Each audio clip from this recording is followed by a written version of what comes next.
ஓம் நமோ நாராயணாய. லக்ஷ்மி கடாட்சம் நேயர்கள் அனைவருக்கும் வணக்கம். இந்த பதிவில் ஹனுமன் ஜெயந்தி பற்றி பார்க்கலாம். ஹனுமன் ஜெயந்தி வெள்ளிக்கிழமை 19/12/2025 அன்று ஹனுமன் ஜெயந்தி. இந்த ஹனுமன் ஜெயந்தி என்று மிக மிக ஒரு விசேஷமான ஒரு தினம். அது எப்போ வரும்னா மார்கழி மாதம் அமாவாசை அன்று மூல நட்சத்திரம் வரும். அமாவாசை மூல நட்சத்திரம் கூடிய தினம்தான் ஹனுமன் ஜெயந்தி. அதனால் இது ரொம்ப விசேஷமான ஒரு தினம். மார்கழி மாதம் அமாவாசைக்கு ஏராளமான சிறப்பு உண்டு.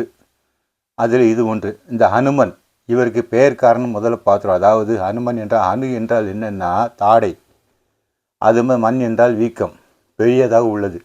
அந்த தாடை பெரியதாக இருந்தபடியால் இவருக்கு ஹனுமார் என்று பெயர் வந்தது, ஹனுமன் என்று பெயர் வந்தது. இந்த ஹனுமன் யார்? ஒரு தீவிரமான ராம பக்தர். ராமர் என்றாலே இவருக்கு அப்படியே ஒரு சந்தோஷம் ஏற்படும். ராமா ராம என்று சொன்னாலே போது, எங்கு ராம நாமம் ஒலிக்கிறதோ அங்கெல்லாம் இந்த ஹனுமார் இருப்பார். அதனால் ராமாயணம் நடக்கிற இடத்துல இவருக்குன்னு தனியாக ஒரு ஆசனம் போட்டு வச்சுருப்பாங்க. ராமாயணம் உபன்யாசம் பண்ணுற இடத்துல ராமநாமம் சொல்லும்போது கண்டிப்பாக இவர் வந்துடுவார். அவரோட தீவிர பக்தர். இவர் எதற்காக அவதாரம் செய்தார் என்றால் ராம கைங்கரியத்துக்கு. சீதையை கடத்திட்டு போகிறார் ராவணன். அது அப்புறம் இந்த சுந்தரகாண்டம் ஆரம்பிக்குது. இந்த சுந்தரகாண்டத்தில் இவர் தான் முக்கிய பங்கு. இவரோட வரலாற்றார் சுந்தரகாண்டத்தில் ரொம்ப பேசப்படும். ஹனுமார் ராம கைங்கரியத்துக்கு என்றே இவர் அவதாரம் எடுத்தவர். பக்தி, வீரம், பேச்சுத்திறன் போன்றவற்றை எல்லாம் அழகாக கொடுக்கக்கூடியவர்.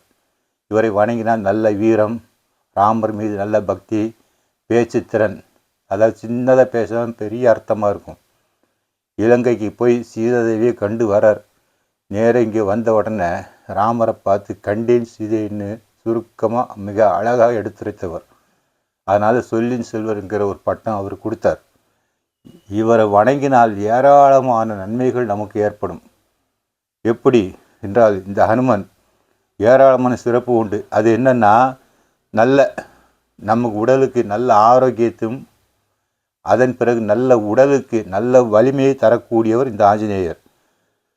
அது மட்டும் இல்லை, நமக்கு ஜாதகத்தில் நிறைய தோஷங்கள் சில நேரம் இருக்கும். அந்த தோஷம் எதுவாக இருந்தாலும் சரி, நாம் எந்த பரிகாரம் செய்ய வேண்டாம். நேராக இவர் திருவடியில் போய் விழுந்தாலே போதும், நமக்கு அந்த பரிகாரம்லாம் சரியாகிவிடும். அதுவே ஒரு தெய்வ வழிபாட்டை விட ஒரு உயர்ந்த பரிகாரம் எதுவுமே இல்லை. முதலாக தெரிஞ்சுக்கணும். அது மாதிரி இவர்கிட்ட அது குறிப்பாக இந்த சனி தோஷம் உள்ளவங்க இந்த ஹனுமாரை வழிபட்டோம்னா அந்த சனி தோஷம் நாளடைவில் நீங்கி போய்விடும். எப்போதும் வழிபடக்கூடிய ஒரு தெய்வம் யாருன்னு இவர் தான். இவர் எப்போ வேண்டாலும் வழிபடலாம். குறிப்பாக செவ்வாய், வியாழன், சனி போன்ற நாட்கள் மிக விசேஷமான தினம். அதிலும் சனி தினத்தில் நாம் வணங்கினோமானால் மிக சிறப்பு. சனி பிடியிலிருந்து நாம் தப்பிக்கலாம். வாழ்க்கையில் இது பார்த்தோமானால் நாளாக இவரோட வழிபாட்டின் மகிமை நமக்கே தெரிந்துவிடும். சரி, முந்தைய இருந்த விட இப்போ ஆஞ்சநேயர் வழிபட்டு வந்தோம், நமக்கு கொஞ்சம் நல்லா தான் இருக்குது, நாமளே உணர்வோம். அந்த அளவுக்கு ஒரு சிறப்பான ஒரு தெய்வம். இன்னொன்று பார்த்தோமானால் இந்த ஹனுமார் ரொம்ப சிறப்பு என்னென்றால், அநேக தெய்வங்களிடம் இருந்து இவர் நிறைய வரங்களை பெற்றவர்.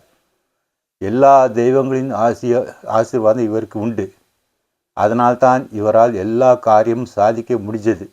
அது என்னென்னா, முதல்ல பார்த்தோம்னா இந்திரன் ஒரு வரம் கொடுத்தாரு. என்னென்னா, வஜ்ராயுதத்தால், அவருடைய வஜ்ராயுதத்தால் எந்த தீங்கும் வராது என்று இந்திரன் ஒரு வரம் கொடுத்தாரு. அப்புறம் அக்னி தேவன் பார்த்தோம்னா தீயினால் எந்த தீங்கும் வராது என்று அவர் ஒரு வரம் கொடுத்தாரு. அதன் பிறகு வர்ண பகவான் பார்த்தோம்னால் தண்ணீரால் உனக்கு எந்த தீங்கும் ஏற்படாது என்று ஒரு வரம் கொடுத்தார். அதன் பிறகு 4வது பார்த்தோமானால் வாயு பகவான் அவர் ஒரு வரம் கொடுக்குறார். வாயு என்றால் காற்று, காற்றினால் உனக்கு எந்த தீங்கு ஏற்படாது என்று அவர் ஒரு வரம் கொடுத்தார். எல்லாத்துக்கும் மேலே பிரம்மா ஒரு சிறப்பான வரம் கொடுத்தார். என்ன வரம் கொடுத்தாருன்னா, அதாவது நீ நினைத்த நேரத்தில் நினைத்த இடத்துக்கு உன்னால் செல்ல முடியும் அப்படி என்ற ஒரு வரத்தை கொடுத்தார்.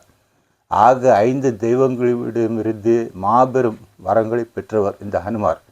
எனவே இவரை வணங்கினோமானால் நமக்கு ஏராளமான பலன்கள் நமக்கு கிடைக்கும், எல்லா தெய்வங்களின் ஆசீர்வாதமும் கிடைக்கும்.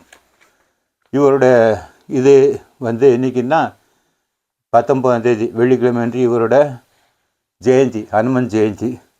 நமது வாழ்வில் முக்கிய முன்னேற்றத்தை கொடுக்கக்கூடிய இந்த ஹனுமார். அதிலேயும் முக்கியமாக ஒன்று, அனைத்தை விட சிறப்பான ஒன்று என்னவென்றால், என்றைக்குமே இன்றும் கூட நம்முடன் சிரஞ்சீவியாக வாழ்ந்து கொண்டிருப்பவர் இந்த ஹனுமார். நாம் கோயிலுக்கு சென்றோமானால், இப்போ பெருமாள் கோயிலுக்கு போகிற வச்சுக்கிட்டுங்களேன், அவருக்கு இன்னும் ஒரு தனி சந்நிதி இருக்கும். அந்த தனி சந்நிதியில் இருப்பார். அது அஞ்சலி முத்திரையோடு இருப்பார். நாம் போய் வணங்குறது முந்தி அவர் நம்ம கை கூப்பி, அஞ்சலி முத்திரையோடு நம்மளை வரவேற்று வரம் கொடுக்கக்கூடிய ஒரு தெய்வம் இந்த ஹனுமார். ஆக இவரை வழிபட்டோமானால் சகல சௌபாக்கியங்கள் நமக்கு கிடைக்கும். மங்களானி பவந்து.